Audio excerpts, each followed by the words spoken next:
bioquímica e responsável técnica pelo Laboratório Exame, Carolina Manzano Facchiano. Muito bom dia, Carolina. Muito obrigada por estar aqui com a gente hoje. Bom dia, Suelen. O prazer é meu. Carolina, vamos lá. Na sua experiência, qual é o maior erro que as pessoas cometem ao pensar em exames de rotina? Bom, Suelen, o maior erro que eu vejo hoje é as pessoas negligenciarem a necessidade e a importância dos exames para prevenção de doenças e também para pegar aquelas doenças no início, aquelas que não dão sinais e sintomas.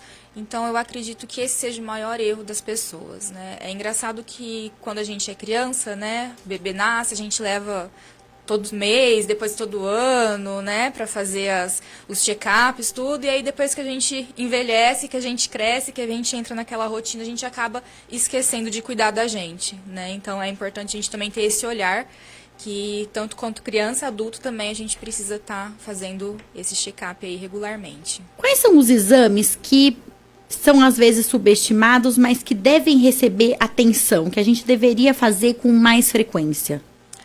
Bom, a gente tem no ramo de análises clínicas muitos exames, né? São mais de 1000 exames que complementam e auxiliam no diagnóstico das mais diversas doenças. Mas eu acredito que o hemograma completo é um exame que o pessoal acha que vê tudo, né? Então, porque é completo, vê tudo. Não, a gente tem também outros exames que complementam, como glicose, colesterol, que são exames utilizados para diagnóstico de doenças bases, como diabetes, anemias e outros que podem estar interferindo no funcionamento básico do nosso corpo. Uma média, assim, um adulto que não apresenta nenhum sintoma específico, ele deveria fazer exame com qual periodicidade? Ao menos uma vez ao ano. É o suficiente para a gente conseguir ali monitorar se está tudo bem com a saúde, isso quem não tem sintoma nenhum? Sim, sinais e sintomas, não tem histórico familiar, a gente recomenda ao menos uma vez ao ano estar fazendo exames regularmente. Carolina, tem algum exame que... Aliás, talvez todos, né? Mas que pode salvar uma vida mesmo? Assim, que às vezes a pessoa não tem um sintoma, ela vai lá, faz aquele exame e aí ela descobre alguma coisa importante?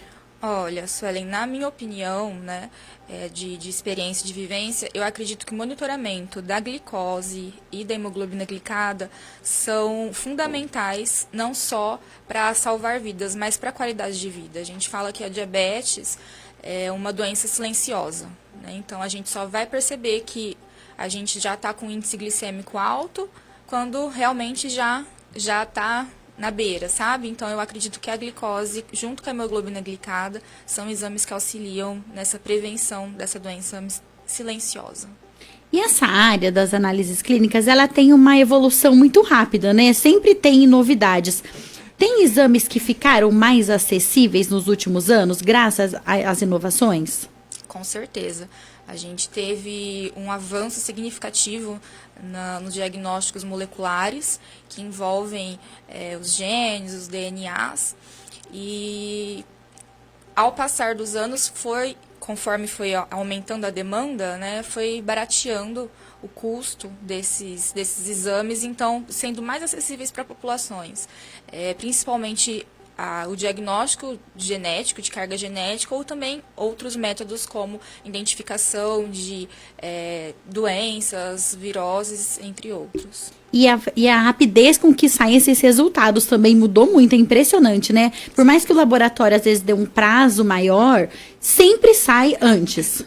Isso, a gente, pelo menos no nosso laboratório, o Laboratório Exame, a gente preza para estar o quanto antes está liberando o resultado. A gente sabe que hoje em dia, com o resultado na mão, o médico consegue fazer o diagnóstico e melhorar a qualidade de vida desse paciente muito mais rápido. Carolina, eu tenho amigas que elas têm uma questão muito complicada de fazer exame de sangue, assim, exame de sangue. Eu também tinha, para falar a verdade. Eu Eu ia sozinha, sempre fui sozinha, mas eu falava assim, ó, eu não quero ver a agulha ali entrando na pele, eu não quero ver o sangue a hora que retira, eu vou ficar aqui bonitinho olhando pro lado, então você vai fazer no braço direito, eu vou ficar aqui olhando pro braço esquerdo. Mas depois que eu tive filho, e aí a gente quer ficar olhando ali com a criança, se tá tudo bem, eu me curei desse problema. Então agora posso olhar o sangue, posso olhar a agulha entrando, não tem problema. Mas tem muita gente que eu sei que isso é um problema sério, passa mal mesmo. Quais são os cuidados que o laboratório tem com quem tem esse medo? Acho que chega a ser quase uma fobia ali, de ou da agulha ou do sangue mesmo. Bom, eu acho que esse medo não é só seu. Inclusive, eu tenho pavor de agulha, de tirar sangue e tudo, apesar de trabalhar com isso, né? A gente tem um sistema de trabalho que a gente orienta os nossos coletores a, antes de começar a fazer a coleta, perguntar: você passa mal? Você tem medo? Tem alguma coisa que a gente possa fazer para te ajudar? E o paciente sinalizando, a gente consegue fazer a coleta deitada, ou então colocar numa maca depois da coleta, sempre dando essa assistência caso o paciente relate ou apresente qualquer tipo de reação inesperada. Então, às vezes, o paciente nem fala que tem medo, mas a gente viu que ele tá meio assim, começa a ficar um pouco... Que a pressão caiu ali. Isso, começa a ficar um pouco pálido, na mesma hora a gente já pega, já leva pra maca, já dá essa assistência. A gente tem esse cuidado com o paciente. É porque além dele ter medo, normalmente ele está em jejum, o que contribui para esse quadro, né? Sim, com certeza. E a gente também tem a opção de estar coletando diversas formas, seringa, scalp, coleta a vácuo. A gente consegue dar um conforto maior para o paciente. Tem paciente que não quer ver o sangue saindo, então vamos colher a vácuo. Ah, eu tenho medo, é muito forte, vamos colher no scalp. A gente tem várias O que é o opções. scalp? O scalp é como se fosse uma borboletinha que a gente coloca na veia.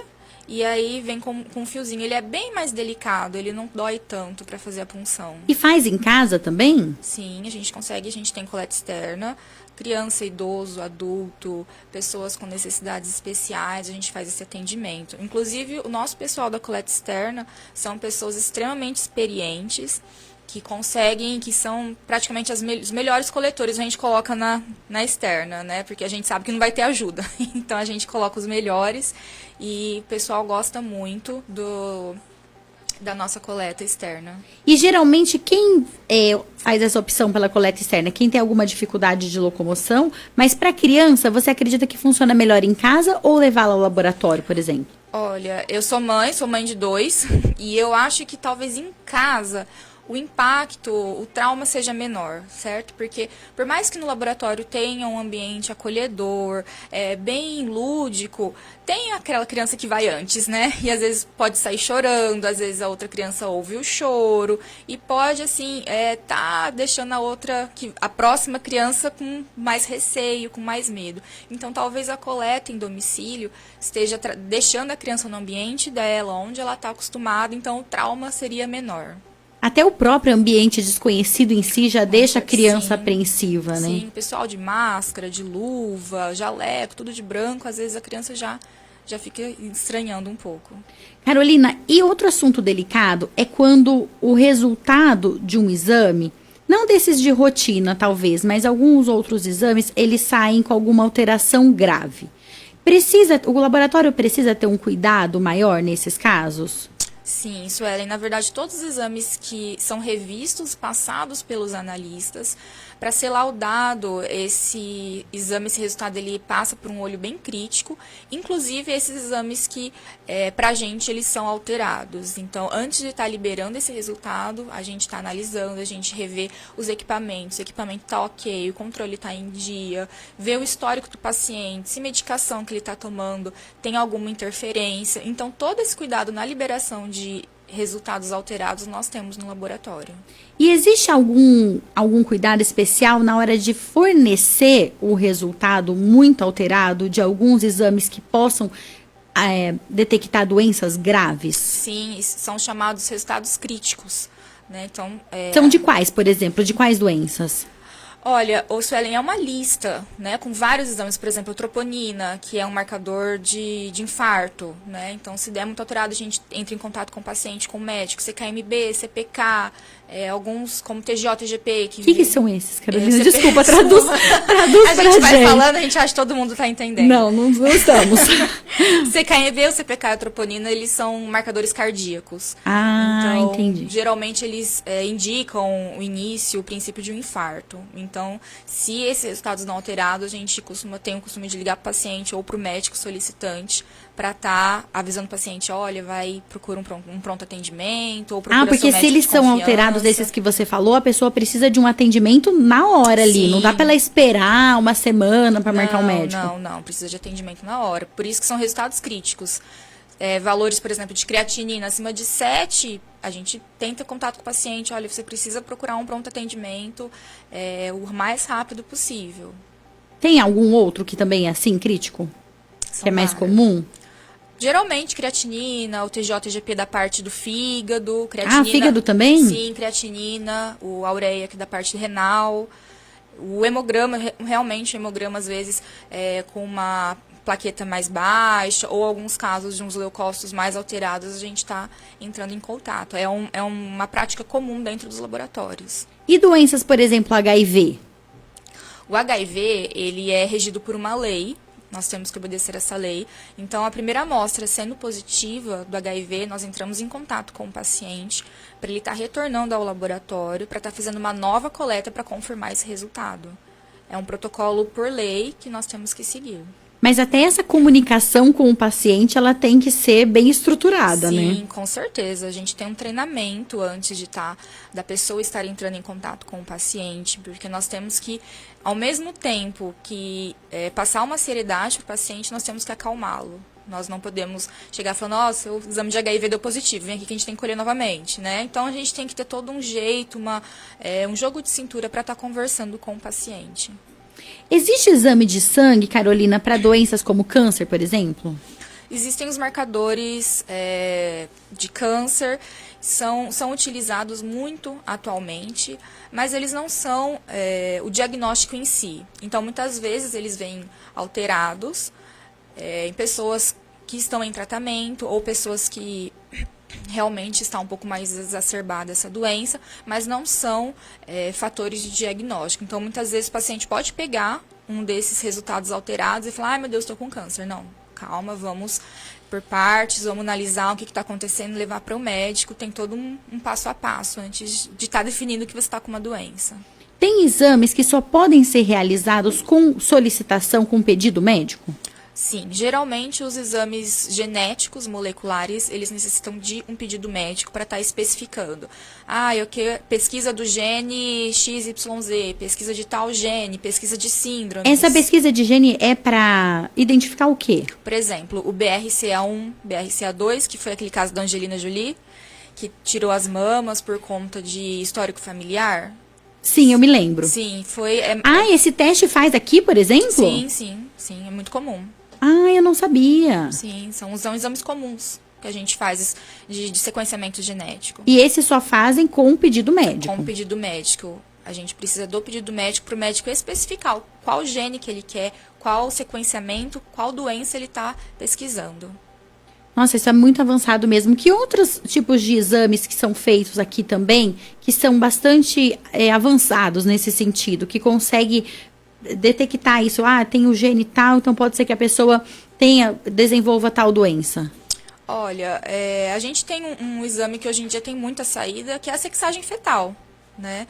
É um exame que foge um pouco dessa área de doença, né? Mas é um exame muito procurado e é um exame extremamente avançado, porque com 8 semanas de gestação a gente consegue falar se o seu bebê é menino ou menina, através da procura do cromossomo no sangue. Então, assim, é uma tecnologia muito avançada e é 99% certeira. E a gente fala 8 semanas, mas quando a mulher descobre que está grávida, geralmente ela já está perto 4, ali da 4ª semana. Então, ela está grávida apenas de 1 mês, para quem não entende a contagem de semanas, e com 1 mês ela já consegue saber se é menino ou menina. Sim, sem contar também que para a gestação, mudando um pouquinho o foco, a gente tem outro exame, o NIPT, que é um exame também muito solicitado para pesquisa de trissomias, para pesquisa O que é trissomia? Trissomias do cromossomo 21, por exemplo, que é a síndrome de Down. Sim. A gente consegue descobrir ainda na gestação se o bebê ele pode ser um bebê atípico, como que a mãe pode proceder. Então, é bem legal esses exames mais específicos. Porque aí a mãe já consegue se informando, buscando Sim. possíveis tratamentos ou não. E até, em alguns casos, fazendo já uma psicoterapia para poder Sim, lidar com certeza. melhor com essa questão, né? Com certeza. E como que funciona, Carolina, os cuidados com o laboratório para garantir a precisão ali dos resultados? Hoje em dia a gente tem, os exames eles são realizados por equipamentos, né? Então a primeira coisa é a gente elimina o erro humano, que a gente sabe que o erro humano é muito maior que uma máquina, certo? Então, primeira coisa, troca de amostra. Hoje em dia não tem mais esse problema de troca de amostra que tinha como antigamente. Não existe essa possibilidade mais. Todas as amostras, elas são codificadas com código de barra. Então, cada paciente tem um código de barra específico e troca de amostra hoje é uma coisa realmente impossível de acontecer. Então, é o primeiro cuidado que a gente tem. Realmente, esse resultado é seu. Certo? E a segunda parte é a calibração dos equipamentos. Então, os equipamentos eles têm que ser calibrados, verificados todos os dias. Então, a gente tem um controle de qualidade, onde a gente tem um valor conhecido. A glicose desse paciente tem que ser 90. A gente mede no equipamento. Deu 90? Tá ok, tá liberado. Deu 150. Não, peraí, vamos ver o que está acontecendo. Então, antes de rodar a rotina, antes da gente passar a todos os pacientes, a gente tem essa verificação para ver se o equipamento está ok, para estar liberando os outros pacientes. Em relação aos cuidados que a gente tem que ter, a gente sempre recebe quando vai fazer algum exame específico, você tem que fazer jejum de tantas horas, não pode fazer tal coisa. Quais são os erros, fora acho que comer, né, que as pessoas mais cometem? O fato de não estar, às vezes, no jejum, ele, hoje em dia, compromete muito mesmo o resultado para alguns exames?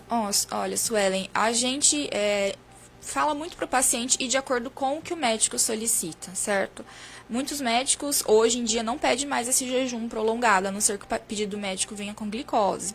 Mas tem casos que na maioria das vezes, a gente indica o jejum de 8 a 12 horas. Mas uma coisa que o pessoal muitas vezes não pensa, tomei uma cervejinha no sábado, vou fazer o exame na segunda. Pode ser que alguns exames deem alterado, sim. Não é porque você fez o jejum de um dia para o outro que pode ser que não dê alteração. Tem algumas substâncias como álcool que levam mais tempo para serem eliminados totalmente do organismo. Isso, e aí pode dar essa alteração. Aí o paciente fica uma semana sem beber, com uma dieta, aí dar tudo normal. Então, tem esses dois lados. Tem isso também. Se ele tira tudo, a hora que ele faz o exame, tá tudo bem. Então eu vou voltar a beber e comer enlouquecidamente, porque os meus exames estão ótimos. Isso mesmo. É difícil encontrar aí o equilíbrio, né? É necessário. Tem alguma outra coisa que costuma interferir bastante? Por exemplo, sei lá, conservantes, ou gordura, ou corantes? Você fala nos resultados dos exames? Isso. Alguns medicamentos, como por exemplo a dipirona, né? Ela pode estar alterando valores de creatinina, pode estar abaixando um pouco. Mas atualmente o que a gente vê mesmo são alimentos, alguns exames, por exemplo, como PSA. A gente pede para os homens não estarem praticando ciclismo, andar a cavalo, porque pode sim dar alterado. Isso é exame para próstata? Para próstata, isso, PSA, exame para próstata. Tem a ver com o câncer de próstata ou não? Isso, é um dos principais marcadores. E que outros exames são acessíveis, comuns, mas que geralmente as pessoas não sabem que são feitos aqui? Eu acredito que o diagnóstico, por exemplo, de doenças como toxoplasmose, Epstein-Barr, que são doenças bem comuns, que têm resultados rápidos e são possíveis de diagnóstico para melhoria de sinais e sintomas. A pessoa muitas vezes não sabe que é feito aqui, que tem uma liberação bem rápida. Tem também aquele teste, eu não sei se precisa de pedido de médico, para medir a quantidade de óvulos no ovário da mulher, para saber da saúde, da fertilidade ali. Esse exame também é feito? Mulleriano, sim. nós fazemos o mülleriano. O que ele faz exatamente? Ele dá pra gente uma idade dos óvulos. Então, a reserva ovariana. Então, por exemplo, aquela mulher que quer esperar um pouquinho mais para engravidar. Será que eu vou conseguir? Como é que eu tô? Então, esse exame ele consegue nortear, é lógico, com a leitura do médico, a interpretação do médico. E né? outros fatores E ali, outros sintomas envolvidos. Sim. Mas ele consegue trazer ele, dar um norte. Dá um norte para o médico, para paciente. Ah, dá para esperar um pouquinho mais ou não, a gente tem que correr, vamos fazer um congelamento. A partir desse exame a gente consegue ter as outras alternativas. Nessa área da fertilidade, que outros exames existem para mulher ou homens que podem ajudar nesse sentido? Basicamente, a mensuração dos hormônios, os hormônios sexuais, que dão a produção tanto ovário quanto espermatozoide, e para o homem, basicamente, o espermograma, que a gente consegue analisar morfologia do espermatozoide, vitalidade, então dá uma ideia se o pessoal está com mais dificuldade para engravidar da parte do homem ou da mulher. Carolina, mudando um pouco de assunto, o perfil do Jornal da Manhã é um jornal que eu sempre falo que eu tenho orgulho da minha audiência qualificada. Então, a gente traz o serviço, mas a gente também fala muito sobre a parte do empreendedorismo, a parte dos empresários, da administração de empresas. Você me parece ser jovem, mas como que é empreender no setor da saúde, especialmente nesse da análises clínicas? Empreender de qualquer forma é difícil, né? Atualmente na saúde a gente tem muita dificuldade pela relativização dos serviços, né? Então, hoje em dia, o que nós precisamos no laboratório é um atendimento humanizado, pensando no paciente. Então, muitas vezes, o lucro nosso, a gente abre mão do nosso lucro para estar dando um conforto a mais para o paciente. Então, o paciente está com dúvida nesse resultado, não estou achando que está correto, não estou achando que está legal, então vamos repetir. Eu falo com o paciente pessoalmente, ele vai ao laboratório, nós repetimos sem ônus algum. A mesma coisa internamente, às vezes a gente nem entra em contato com o paciente. Ah, não, estou com dúvida desse resultado, vamos repetir? A gente vai, repete, faz outro teste, isso sem custo algum. Então, essa dificuldade, eu acho que é a maior. São esses gastos que a gente tem para garantir a qualidade do nosso resultado e o diagnóstico certo para o paciente. Você viveu alguma história aqui do laboratório que você falou, que você redefiniu alguns rumos? Ah, a partir de agora eu vou seguir por esse caminho, ou eu vou fazer isso que é uma novidade, ou alguma coisa que tenha marcado assim, que você falou, a partir de agora eu vou fazer uma mudança, ou não? Com certeza, eu acho que todos os dias a gente busca isso, né? Mas eu vejo que a cada dia, mais e mais, as pessoas elas estão precisando desse apoio, dessa conversa, desse auxílio. Então, isso que move a gente, move o laboratório a estar cada dia mais perto, mais humano, abraçando realmente as pessoas que chegam até a gente. Antigamente era não desse seu laboratório exatamente, a parte de análises clínicas no geral. Eu morei em muita cidade, por isso que eu tô falando isso. Em várias cidades, assim, desde muito jovem, era um atendimento mais frio, eu observava. Você ia lá, tinha que fazer a coleta de sangue, pronto, acabou. Você fala, eu não posso ver sangue, eu passo mal. Às vezes a pessoa até torcia o nariz. E hoje em dia eu percebo que isso é totalmente diferente mesmo, né? Com certeza, a gente chama de medicina humanizada. A gente prega muito que nós temos que nos colocar no lugar do paciente, né? E se fosse sua mãe, se fosse sua filha, como que você faria esse exame? Você faria com mais qualidade? Você faria com mais precisão? A gente sempre traz essa visão para o paciente. Muitas vezes o paciente chega lá aflito, nervoso, ansioso, certo? Até para fazer um exame de beta-HCG de gravidez, às vezes a paciente está aflita. Ah, eu sei como é isso, eu passei. Eu passei por isso, exatamente. Ainda bem que esse resultado sai muito rápido hoje em dia, né? Sai no dia. Então, a gente tem que ter essa visão para o paciente, né? Porque acaba sendo uma coisa tão rotineira pra gente, que acaba sendo no automático. Mas o paciente não, é uma experiência que o paciente está tendo, e a gente tem que estar apto para receber esse paciente. E são vários motivos de tensão. Primeiro que tem essa questão que a gente falou da agulha e do sangue. Sim. Depois tem a tensão em relação à expectativa do resultado. Ai, meu Deus, será que vai dar um resultado? Não digo nem da gestação, mas para algumas pessoas talvez sim, né? Mas alguns exames você vai fazer e fala, e se der alterado? Sim. E se eu tiver mal? E se eu tiver que fazer? Aí você já começa a sofrer depois do resultado na mudança de vida, né? Sim. E se meu colesterol, meu triglicérides, minha glicose estiver alta, eu já vou ter que começar uma dieta. Vou ter que fazer uma mudança. Então, realmente envolve uma ansiedade, uma expectativa muito grande. Com certeza, sem dúvida. Você percebeu se teve alguma mudança de comportamento, além da questão da atenção, em relação à pós-pandemia? Eu acredito que as pessoas têm se tornado mais cuidadosas, em se cuidar mesmo, em procurar por check-ups, procurar médicos, para estar verificando se está tudo ok. Como a pandemia ela tinha um agravo em pessoas com doenças base, como diabetes, hipertensão, eu vejo que hoje em dia as pessoas elas estão tomando esse cuidado, né? De deixa eu ver se está tudo bem, se está tudo ok. A gente percebe uma procura maior realmente dos exames depois da pandemia. Em relação ao perfil das pessoas que procuram mais, que fazem mais exames, geralmente são pais que levam os filhos ou são mulheres? Acho que, assim, pelo que a gente percebe, homens acho que são os mais resistentes ainda, né? Sim, em cuidar da saúde. Hoje em dia a gente tem um público majoritariamente feminino e com idade entre 40 a 60 anos. A maioria é mulher mesmo. Maioria mulher, sim. E quais são os exames para mulher 40 mais que você acredita que são essenciais e estão também os mais procurados? Os básicos como hemograma, glicose, colesterol. É interessante também a verificação dos hormônios da tireoide, como TSH, T4 livre. Às vezes pode ter alguma desregulação hormonal e também os hormônios sexuais que nós falamos antes, para a verificação da pré-menopausa, para ver como que tá ali, se já está chegando, se não está chegando, para dar uma qualidade de vida melhor para as mulheres. Ah, legal. Vamos mostrar, Jonathan Alves, o Instagram do laboratório. Quem quiser saber mais, quiser conhecer mais sobre o Laboratório Exame, Jonathan Alves está colocando na tela para quem está no Facebook. E se você não pode ver agora, porque você está ouvindo pelo rádio, no seu carro, está dirigindo, depois você pode acessar o Facebook Suelen Giron ou pode acessar também o canal no YouTube para rever essa entrevista. E o Instagram do Laboratório Exame é o @labbemudoexamearacatuba. labbemudoexamearacatuba. Para você conhecer aí um pouco mais o Instagram, os serviços que o laboratório... Ah, tem até um Espaço Kids ali. Tem Espaço Kids. Esse Espaço Kids é recém-feito, é recém-inaugurado. A gente terminou as obras ano passado e a gente investiu bastante nesse público que a gente percebe que tem uma carência também nesse setor. O Jonathan Alves acha que eu sou a louca do Espaço Kids, porque todo lugar eu pergunto se tem Espaço Kids. Quem tem filho.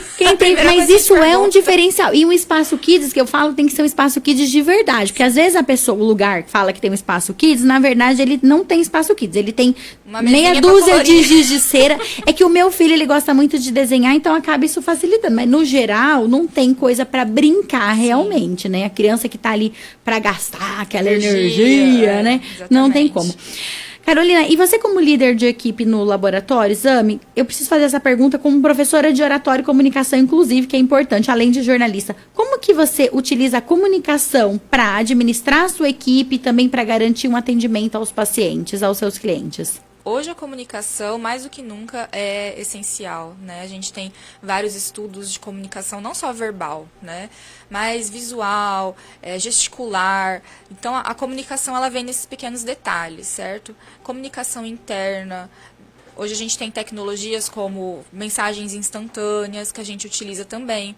Forma de agregar, né, o pessoal, a equipe, trazer a equipe mais perto.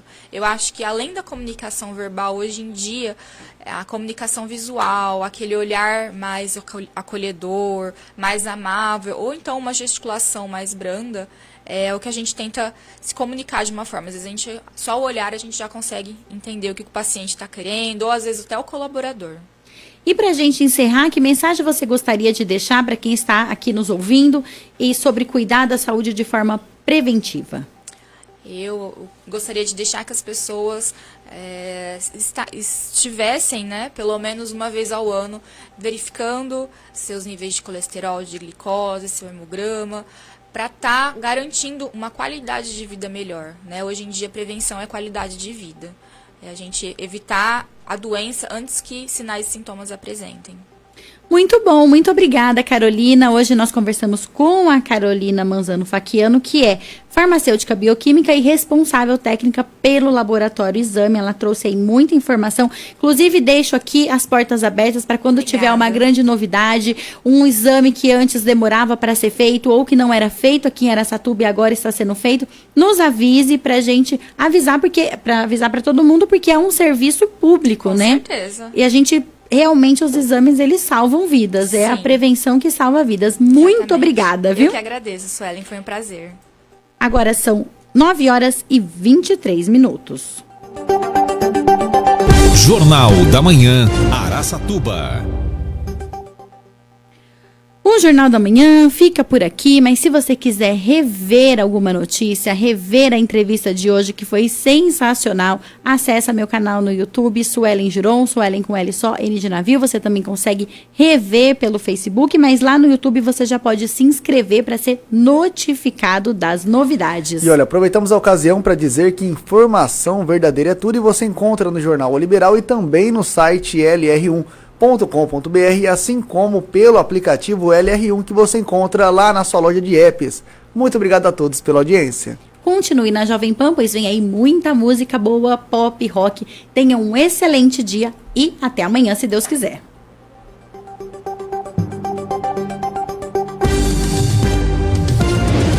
Jornal da Manhã, Araçatuba.